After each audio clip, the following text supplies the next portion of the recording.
First പേജിൽ Bible എന്ന വാക്കിൻ്റെ അർത്ഥം പുസ്തകമെന്നാണ്. അതിൻ്റെ ക്വസ്റ്റിന് ബൈബിൾ എന്ന വാക്കിൻ്റെ അർത്ഥം എന്താണ്?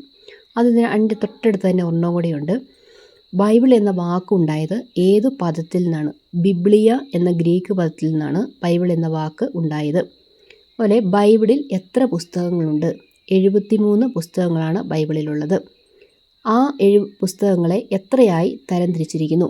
പഴയ നിയമമെന്നും പുതിയ നിയമമെന്നും രണ്ടായി വിഭജിച്ചിരിക്കുന്നു. പഴയ നിയമത്തിൽ എത്ര പുസ്തകങ്ങളുണ്ട് എന്ന് ചോദിക്കും. 46 പുസ്തകങ്ങൾ.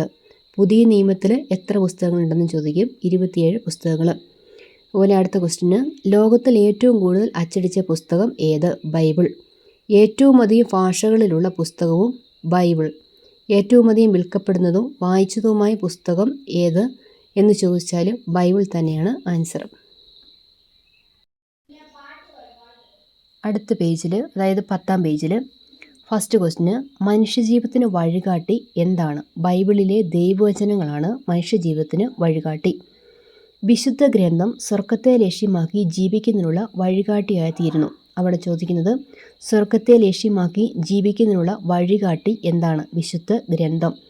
അടുത്തത് ഒരു ആൻസർ ചോദിക്കുന്നത് ദൈവവചനം ഡാഷാണ്, ജീവദായകമാണ്. ബൈബിളിലൂടെ സംസാരിക്കുന്നത് ആരാണ്? ദൈവം തന്നെയാണ് ബൈബിളിലൂടെ സംസാരിക്കുന്നത്. അടുത്ത പേജിൽ മനുഷ്യകുലത്തെ രക്ഷിക്കാനായി ദൈവം നടത്തിയ രക്ഷാകര പദ്ധതിയുടെ ആദ്യ ഭാഗമാണ് പഴയ നിയമ ഗ്രന്ഥങ്ങളിൽ കാണുന്നത്. പഴയ നിയമ ഗ്രന്ഥങ്ങളിൽ കാണുന്നത് എന്താണ് എന്ന് ചോദിക്കും. മനുഷ്യകുലത്തെ രക്ഷിക്കാനായി ദൈവം നടത്തിയ രക്ഷാകര പദ്ധതിയുടെ ആദ്യ ഭാഗമാണ് പഴയ നിയമ ഗ്രന്ഥത്തിൽ കാണുന്നത്. അടുത്ത ക്വസ്റ്റിന് പഞ്ചഗ്രന്ഥി എന്താണ്? പഞ്ചഗ്രന്ഥി എന്നാൽ പഴയ നിയമത്തിലെ ആദ്യത്തെ 5 ഗ്രന്ഥങ്ങളെ പഞ്ചഗ്രന്ഥി എന്ന് വിളിക്കുന്നു.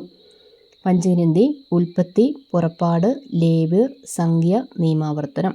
ഇത്രയും ക്വസ്റ്റ്യൻ ആൻസറുകളാണ്, 1 വേർഡ് ആൻസറുകളാണ് ഈ 1ാം പാഠത്തിൽ ഉള്ളത്.